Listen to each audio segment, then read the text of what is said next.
História dos meus mais antigos antepassados de quem muito me orgulho descender. 16 de fevereiro de 1279.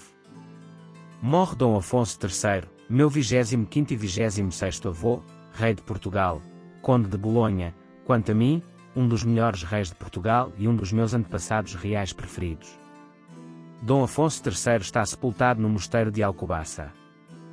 Dom Afonso III, o bolonhês, rei de Portugal, conde de Bolonha, nasceu em Coimbra dia 5 de maio de 1210, e morreu em Lisboa, dia 16 de fevereiro de 1279, era filho de Dom Afonso II, rei de Portugal e de Dona Urraca, princesa de Castela, neto paterno de Dom Sancho I, rei de Portugal e de Dulce de Barcelona, infanta de Aragão e neto materno de Afonso VIII, rei de Castela e de Eleanor Plantageneta, princesa da Inglaterra.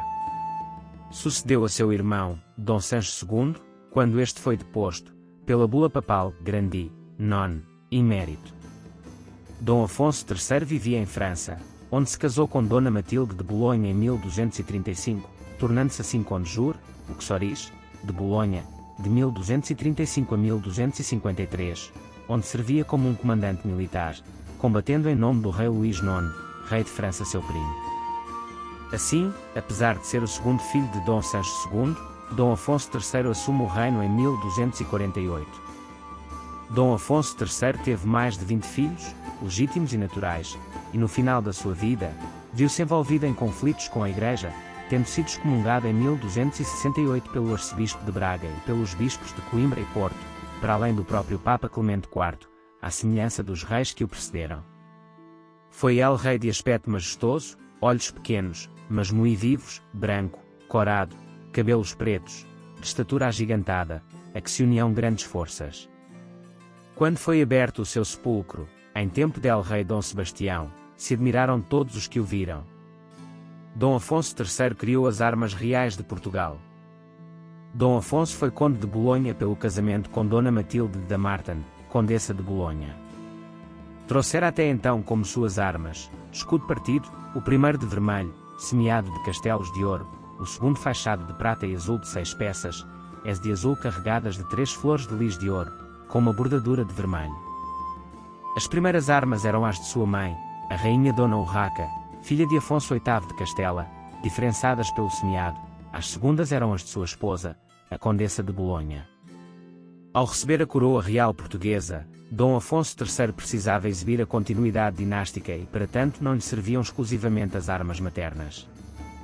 Como não quis depô-las, ou convinha distanciar-se da memória do irmão mais velho, adotou uma solução de compromisso, acrescentou uma bordadura castelada às armas paternas, escudo de prata com 5 escudetes de azul, besantados do campo, postos em cruz, os dos flancos apontados ao centro, e uma bordadura de vermelho, castelada de ouro.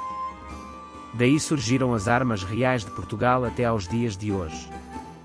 Reinado e conquista do Algarve aos Mouros. Dom Afonso III ficou conhecido também como o pai do Estado português, distribuindo alcaides pelos castelos e juízes pelas diferentes vilas e terras. O objetivo era a implementação de um poder legal com o qual todos os habitantes do reino português mantivessem uma relação de igualdade. O avanço para sul à custa dos mouros terminou em 1249 com a conquista definitiva do Algarve. Em 1254, na cidade de Leiria convocou a primeira reunião das Cortes, a Assembleia Geral do Reino, com representantes de todos os espectros da sociedade. Dom Afonso III preparou legislação que restringia a possibilidade das classes altas cometerem abusos sobre a população menos favorecida e concedeu inúmeros privilégios à Igreja. Recordado como excelente administrador, Dom Afonso III organizou a administração pública, fundou várias vilas e concedeu o privilégio de cidade através do édito de várias cartas de foral.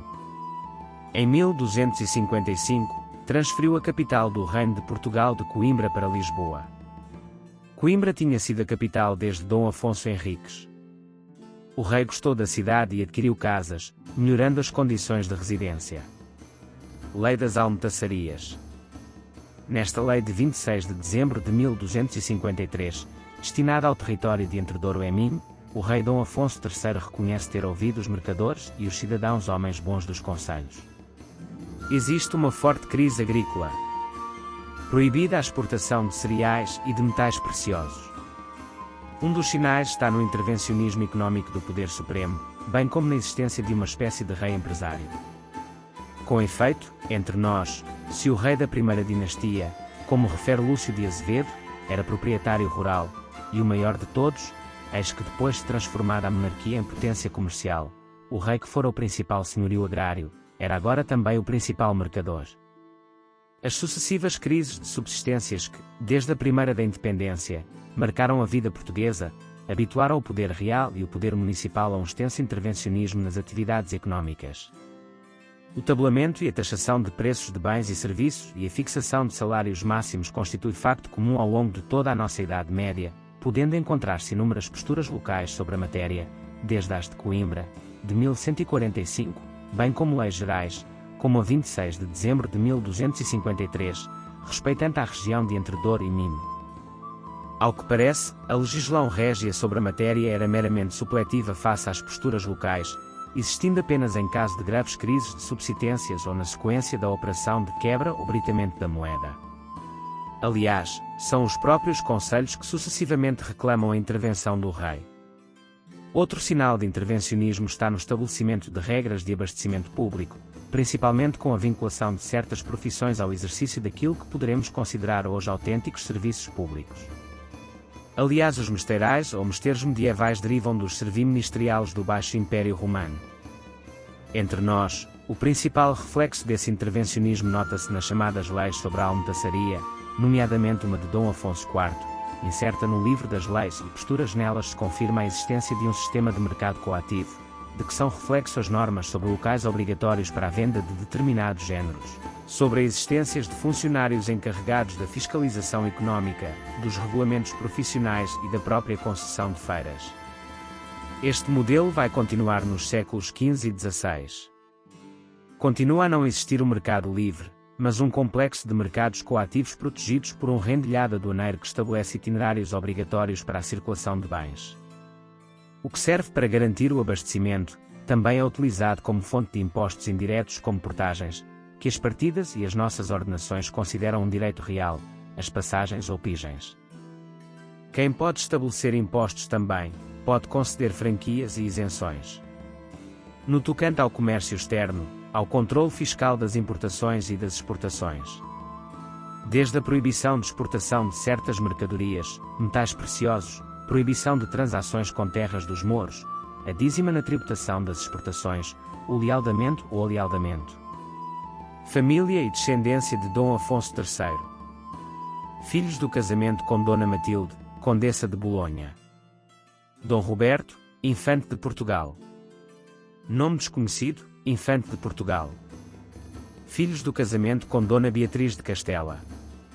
Dona Branca, Infanta de Portugal.